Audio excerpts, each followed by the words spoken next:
అందరికీ నమస్కారం. నేను మీ గంటి ఉష.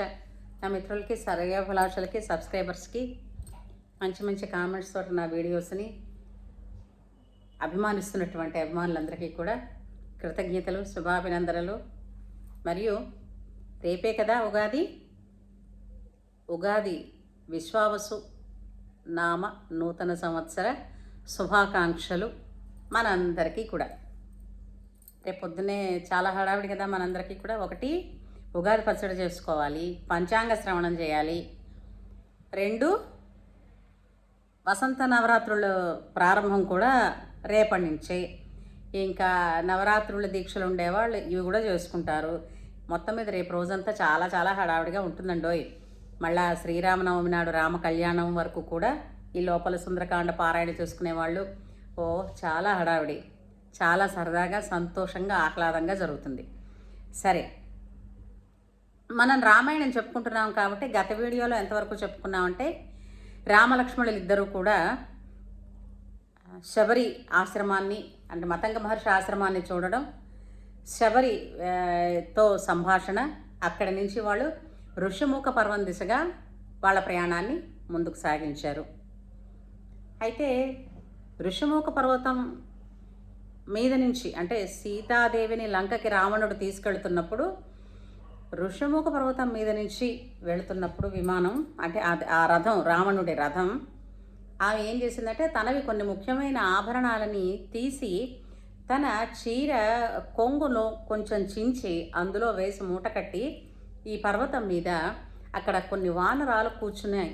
అవి చూసి వాటి మధ్యలో విడిచిపెట్టింది.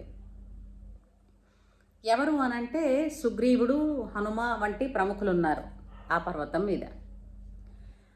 అయితే రామ లక్ష్మణులు ఇద్దరూ ఋషిముఖ పర్వతానికి వస్తున్నారు. సుగ్రీవుడితో స్నేహం చేసుకోవాలని చెప్పారు కదా, సుగ్రీవ సహాయం తీసుకో, నీకు సీతాన్వేషణలో ఉపయోగపడుతుంది అని, అందుకని వస్తున్నారు. అయితే ఇంతకీ అసలు ఈ సుగ్రీవుడు అక్కడ ఎందుకున్నాడు ఈ పర్వతం మీద, ఇది కొంచెం మాట్లాడదాం మనం. వాలి సుగ్రీవులు ఇద్దరు కూడా అన్నదమ్ములు. అయితే సుగ్రీవుడు ఎప్పుడూ ధర్మాత్ముడు. వాలి అన్నగారు అవడంతో అతని కొంచెం అంటే బలమైన వాడు, ఆ విధమైనటువంటి కొంచెం తన పెద్దరికాన్ని, బలదర్పాన్ని ఇవన్నీ చూపించుకునేవాడు. అంటే కొంచెం అగ్రెసివ్గా ఉండే క్యారెక్టర్ ఆయన. అయితే ఆయన ఏం చేశాడు, సుగ్రీవుడి భార్యని రుమ అనే ఆమెను వాలి బలవంతంగా తీసుకుపోయి చేరపట్టాడు. వాలికి ఒక భార్య, ఆమె పేరు తార. అయితే వాలికి తారకి పుట్టిన ఒక కొడుకున్నాడు, వాడు అంగదుడు. అయితే భార్యా వియోగంతో ఇతను ఎంతో కాలం బాధపడుతున్నాడు సుగ్రీవుడు. నా భార్యని నాకు ఇయ్యే అని అడగడానికి వెళితే రాజ్యం నుంచి తరిమి కొట్టి చంపేంత ప్రయత్నం చేస్తున్నాడు వాలి. ఆ విధంగా ఒకసారి అడగడానికి వెళ్ళినప్పుడు తన భార్య నిమ్మని చావు వరకు తీసుకొచ్చి చితక కొట్టి అతన్ని తరిమేస్తే ఋషిముఖ పర్వతం మీదకి వచ్చి తలదాచుకున్నాడు సుగ్రీవుడు. అతనికి సచివుడుగా, అంటే మంత్రిగా ఉన్నాడు హనుమ. ఇలా ఉండగా రాముడికి, లక్ష్మణుడికి ఏం చెప్పారు, నువ్వు సుగ్రీవుడి సహాయం తీసుకో అన్నారు. అయితే వాలి ఎంత బలవంతుడు, మహాబలవంతుడు. వాలి తాలూకు బలం ఎటువంటిది అనేది మనం ఒక్కసారి ఇప్పుడు ఒక అవలోకనం చేసుకుందాం. రావణుడికి వాలికి కూడా మైత్రి ఉంది, అంటే ఇద్దరు స్నేహితులే. రావణుడికి వాలికి ఇద్దరు గుణాలు ఇంచుమించు ఒకటే. అయితే ఒకసారి వాలి సంధ్య వారుస్తుండగా, అంటే అతను సూర్యోదయానికి ముందే సముద్రాలలో, అంటే 4 సముద్రాలలో వెళ్ళి తను సంధ్య వార్చుకుంటాడు. ఆయన చేస్తున్నప్పుడు ఈ రావణుడు వచ్చి ఇతన్ని ఏడిపిద్దామని అతన్ని వెనక నుంచి ఇబ్బంది పెట్టాడు. అతను అర్ఘ్యం ఇస్తుండగా, సూర్యుడికి అర్ఘ్యం ఇస్తూ ఉండగా ఇబ్బంది పెడితే తన తోకతోటి రావణుణ్ణి అదిమి పట్టి ఉంచాడు నీటిలో, తన అర్ఘ్యం ఇస్తున్నంతసేపు. ఇంకా ఊపిరి తట్టుకోలేడన్నప్పుడు ఒక్కమారు మళ్ళీ పైకి వదిలి రావణుణ్ణి మళ్ళీ లోపలికి అదిమి పట్టేవాడు. ఇలా చేసి తను 4 అర్ఘ్యాలు ఇచ్చేసుకున్న తర్వాత అదే తోకతో తీసుకొచ్చి చుట్టి చెతక్కొట్టి ఇలా గుమ్మంలో, తన ఇంట్లో గుమ్మంలో అలా విసిరేసి తన భార్య తార ఇచ్చినటువంటి శీతల పానీయం ఏదో తీసుకుంటూ, ఎవడ్రా ఈ 10 తలల పురుగు అని అన్నాడు. అంటే రావణుడికి ఎంత బలం ఉంది అని అనుకుంటున్నామో రావణుని మించిన బలం అనమాట. అంటే తన తోకతో చుట్టి విసిరి కొట్టినవాడు అనమాట. అది వాలి బలం. అర్థమైందా? ఆ తర్వాత బలవంతులతోటి ఎప్పుడూ కూడా వైరం కన్నా స్నేహమే కలిసి వస్తుంది అన్న అన్న ఆర్యోక్తితోటి రావణుడు ఇతనితో స్నేహం కుదుర్చుకున్నాడు. స్నేహం కుదుర్చుకున్నాక ఇంకేమిటుంది, ఇద్దరు దురుసు మనుషులు స్నేహం చేస్తే అల్లరికిని ఆకతాయితనానికి లేదంటే అరాచకానికి ఏమైనా తక్కువ ఉంటుందా, లోటు ఉంటుందా? పుష్కలంగా దొరుకుతాయి అవి. అయితే వీళ్ళిద్దరూ ఒకసారి ఒక ఒప్పందం పెట్టుకున్నారండి. ఎవరు? వాలి, రావణుడు. ఏమిటని? ప్రపంచంలో ఎక్కడైనా మంచిది, అందమైంది, పూర్వమైనది ఏదైనా దొరికిందంటే అనుభవయోగ్యమైనది ఇద్దరం తెచ్చుకుందాం. కొన్నాళ్ళు నువ్వు, కొన్నాళ్ళు నేను, ఇద్దరం అనుభవిద్దాం. ఇది ఒప్పందంట. అలా ఉండేవారు. అలాగా ఉంటుండగా మళ్ళా ప్రజెంట్ కథలోకి వద్దాం. ఎవరు? సుగ్రీవుడి భార్యని వాలి తన దగ్గర నిర్బంధించి సుగ్రీవుణ్ణి తరిమి కొట్టాడు. సుగ్రీవుడు తన మంత్రి అయినటువంటి హనుమ సహాయంతో కూడి ఋషిముఖ పర్వతం మీద తలదాచుకుని ఎవరిని చూసినా సరే భయభ్రాంతులకు గురైపోయాడు. తనని చంపడానికే పంపిస్తున్నాడేమో తన అన్న వాలి అని. అలా భయపడి ఉండగా రామలక్ష్మణులు ఇద్దరూ వస్తూ ఉంటే అంత ఎత్తుగా పర్వతం మించి చూశారు. చూసి తేజోమూర్తులైన రూపాలు, ధరించినవా నార వస్త్రాలు, కానీ చేతులకి ధనుర్బాణాలు ఉన్నాయి. ఈ ధనుర్బాణాలకి ఆ నార చీరలకి ఆ ముఖంలో తేజస్కి ఎక్కడ పొంతన కుదరటం లేదు. తాపసులా అంటే ధనుర్బాణాలు ఎందుకు తాపసులకి?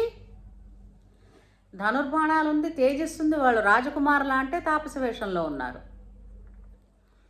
ఖచ్చితంగా వాలి తనని చంపడానికే పంపించారేమో ఈ వీరుల్ని అని సుగ్రీవుడు భయపడిపోతే హనుమ ఏమన్నారు, నేను వెళ్ళి కనుక్కొని వస్తాను సంగతి ఏమిటో, మీరు బెంగ పెట్టుకోకండి అని చెప్పి వచ్చాడు. ఇది ప్రప్రథమమైనటువంటి హనుమ దర్శనం మనందరికీ రామాయణ కావ్యంలో. హనుమ అని అనుకున్న చోట, హనుమ కనిపించిన చోటల్లా రాముడే శుభం పొందాడండి, సీతాదేవి శుభం పొందిందండి. హనుమ వచ్చి చూసిన వెంటనే రాముడికి సీత జాడ తెలిసింది. సీతకి రాముడి తాలూకు ఉనికి, రాముడు వస్తాడని తన కోసం తప్పిస్తున్నాడన్న సంగతి తెలిసింది. అవునా? అంటే హనుమ అని వచ్చేసరికి ఒక ఆహ్లాదం కలుగుతుంది చూడండి.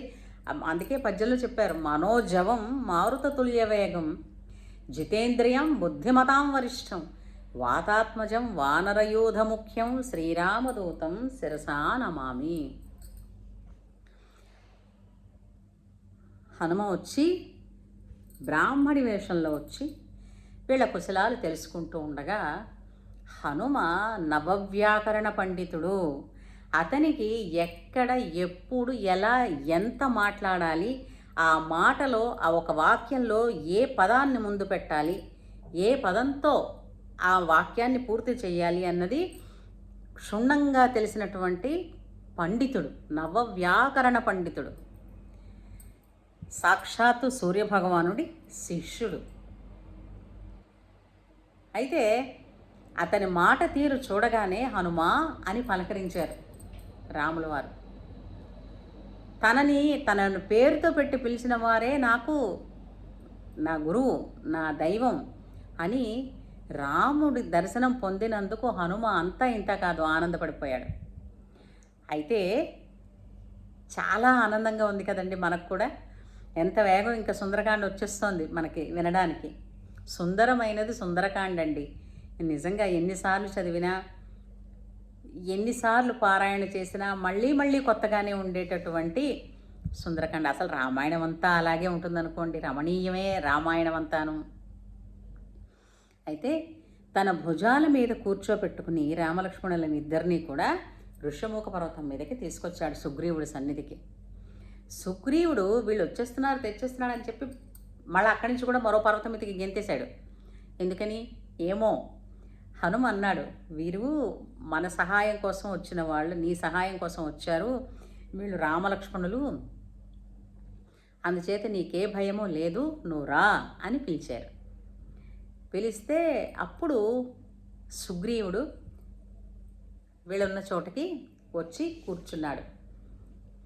కూర్చున్నప్పుడు రాముడు లక్ష్మణుడు అంటే లక్ష్మణుడితో కూడి అంటే సోదర సమేతుడై రాముడు నీ స్నేహాన్ని నీ సహాయాన్ని అర్థిస్తున్నాడు అని ఎంతో వినయంగా రాముడు అడిగితేనట, సుగ్రీవుడిని అడిగితే ఆ మాట విని లక్ష్మణుడు కళ్ళ వెంట అసధారగా నీరు కారిందట. ఎందుకో తెలుసా? జగదేక సార్వభౌముడైన రాముడెక్కడ సుగ్రీవుడిని సహాయం కోసం సోదర సమేతంగా నీకు వినయంగా అని అడిగాడే, ఎంతటి అంటే ఎలాంటి పరిస్థితి వచ్చింది, కాలం ఏమైనా చెయ్యగలదు, అంతటి రామచంద్ర ప్రభువు నీలా చేసిందా అని మనసులో బాధపడి కళ్ళంటి నీళ్లు కారిపోయాయిట లక్ష్మణుడికి. అయితే రాముల వారి కథంతా విన్నాడు. రాముల వారి సతిని రావణుడు అపహరించాడు, సుగ్రీవుడి సతిని వాలి అపహరించాడు కదా.